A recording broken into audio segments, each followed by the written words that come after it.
Welcome to Talking Early Years, a showcase training podcast with Ellen Roberts and Gemma Carr.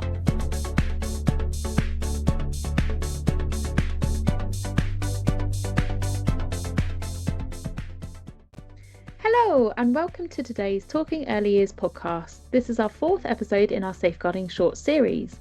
In this episode, we're going to be discussing domestic abuse and its impact on children. So let's delve in. Hi Gemma. Hi Ellen, how are you? I'm very well, thank you. Very well. Quite an in-depth topic today, quite an intense one, but very important nonetheless. So tell us all about domestic abuse then and its impact on children, particularly adverse childhood experiences. Of course. So domestic abuse is defined by the NSPCC as is a type of controlling, bullying, threatening or violent behaviour between people who are or have been in a relationship. It can also happen between adults related to one another, and it can seriously harm children and young people, and experiencing domestic abuse is child abuse as well. Absolutely. Very important to reference. I know we've spoken about it previously on other safeguarding shorts and in our safeguarding podcast about domestic abuse and the Domestic Abuse Act in 2021, formalising that domestic abuse is a form of abuse for children now. So if they're in a household that is experiencing abuse, they are also classed as at risk from that abuse.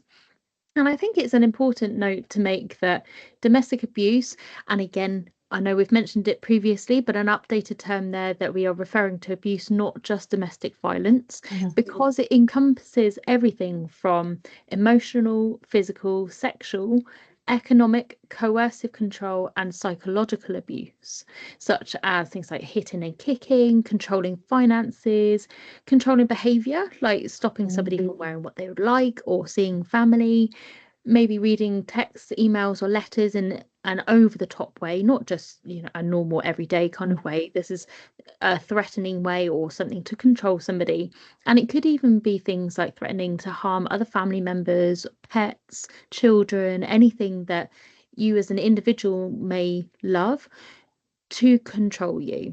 So domestic abuse in itself covers quite a large range of issues that could be found in a relationship. So tell us, Gemma, what's the legislation around domestic abuse? Okay, so we've got the overarching legislations that come into play with a lot of things in early years. So we've got the Children's Act 2004 and the UN Convention on the Right of the Child. But we've also, as you've just said, we've got the Domestic Abuse Act, which is much more specific. And that if children have been exposed to domestic abuse, they are now recognised as that victim, like you said. Absolutely. And with adverse childhood experiences, or ACEs, as we may refer to them on today's podcast, we are talking about highly stressful and traumatic events of a childhood or for children that has a prolonged impact, quite often into adolescence and into adulthood. It can be just a single event for a child, or particularly in the context of domestic abuse, quite often it's a prolonged threat and a prolonged period of activity that then stays with a child. So I remember we spoke about this when we spoke to Hannah on our podcast about healthy relationships. And ACEs, for example, living with an addict or living with somebody with mental illness, have such an impact on the child, not only in how they may perceive relationships, but also in terms of mental illness. It can cause issues for abandonment, and it is not just something that happens in childhood and then is forgotten. It has a massive impact later on in life. Like you say, it can really impact on a young person's mental, physical well-being. It can impact on their state. There can sort of be triggering situations for the child. And again, like you say, this can happen at a young age, but this stays with the child into adulthood and how that can be seen. ACEs can kind of be relevant in smaller situations as well, so potentially from a divorce of a family, that can relate into ACEs. ACEs aren't just related to domestic abuse. But obviously in this situation, as we're talking about it stems from a lot of the domestic abuse side of things. So it can be sort of later on in life, the child can struggle forming relationships with others, even trouble keeping a job because, that sort of security, that sort of safe place, maybe they don't feel safe in them, things like that. Difficulty with finances, depression, greater likelihood of being involved in violence themselves. Early or unplanned pregnancies, greater likelihood of incarceration, higher levels of unemployment, exposure to offspring to ACEs, higher risk of alcohol or substance abuse, and greater risk of suicide attempts.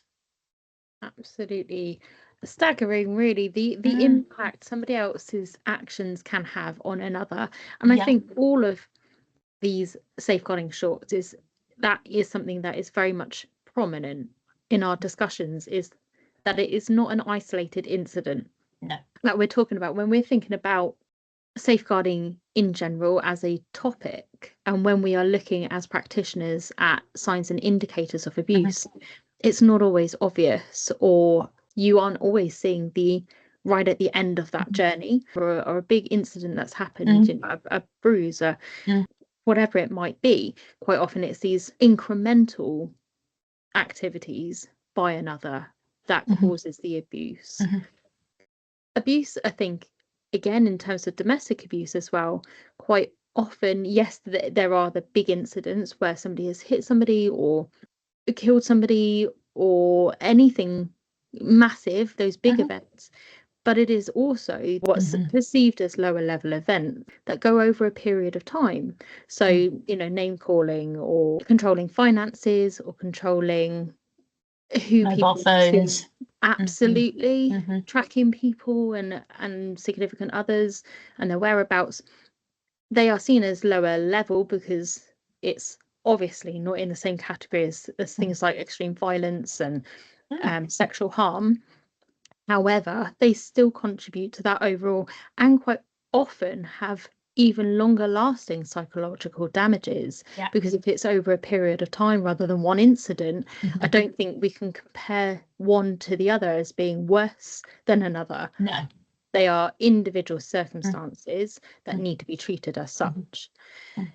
So with domestic abuse then, and in particular with adverse childhood experiences, how can these impacts at the time? So for young children, what are we looking out for in the nursery, in the preschool, of potentially a child being in a home situation like this?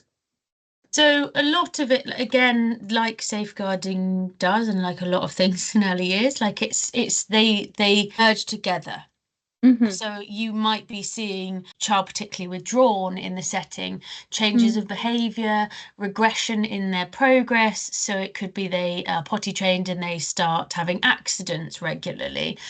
It could be that they start mimicking things that they've seen in the home environment, which is probably maybe the most, not obvious, but the most seen behaviours and signs, symptoms of domestic abuse is kind of in the role play area. During their play, they are mimicking things that they have seen or saying things that they have heard in the home environment between those relationships.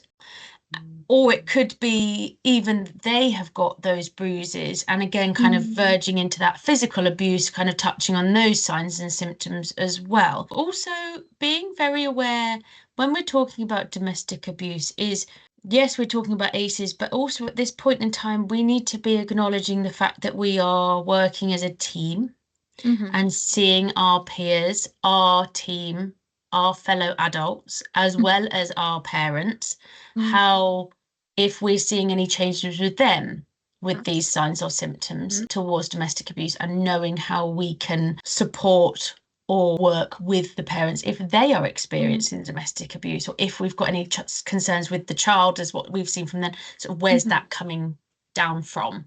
Absolutely. And I think that's a really good point to make as well, is as trained professionals, we aren't just isolated to a particular work setting or in our professions.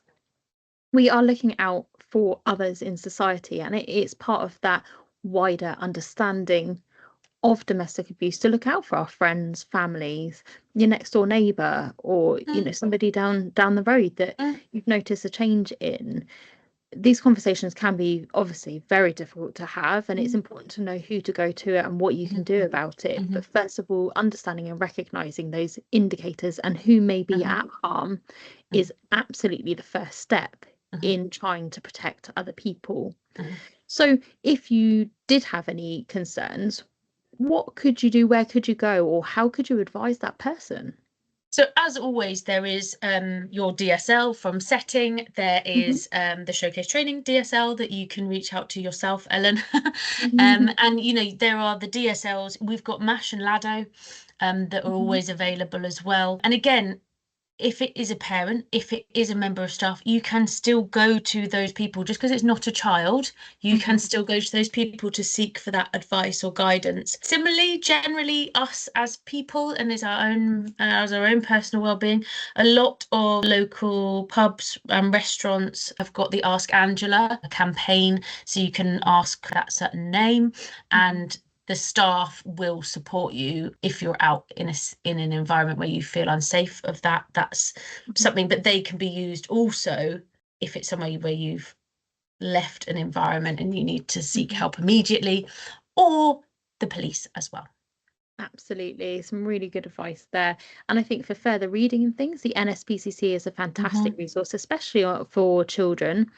And also there is the National Domestic Abuse Helpline as well, which in the notes on the podcast will pop in the email address and their phone number. Really important to recognise for somebody experiencing domestic abuse or even a child, they may not understand that it is abuse or the potential consequences and impact of it. So a gentle approach is very much advised. When children get to adulthood, there's also things like therapists and counselling that can help deal with the impact of domestic abuse. So for both the victims and associated victims, such as children, there is a lot of help and support out there. So it's really important to remember that is available. But as Gemma says, ask your DSL, ask your MASH and LADO. They are there to help. We have the resources and we are very happy to share them. Yeah. It's a very difficult conversation, but all of us are the type of people that we're highly trained anyway, but we would never judge or try to steer you down a wrong road. All we want to do is help. So in safeguarding, try to speak out if you can and be that advocate of others. Absolutely. Well, that brings our safeguarding short to a close. Hopefully that had some interesting information for you all today on the whistle-stop tour of domestic abuse. Please do have a look at our other safeguarding shorts and our other full podcasts as well for more information. And as always, our showcase training website has plenty of information on it as well, including advice and resources. Thank you very much for tuning in. And if you've got any concerns, reach out to me. My name is Ellen. I am the DSL at Showcase Training, as Gemma mentioned. Your MASH or LADO or your designated safeguarding lead or officer in the setting. Don't forget to like, share and follow this podcast to stay updated on everything safeguarding. And as always, let's keep the conversation going about early years. Until next time, take care and keep making a difference.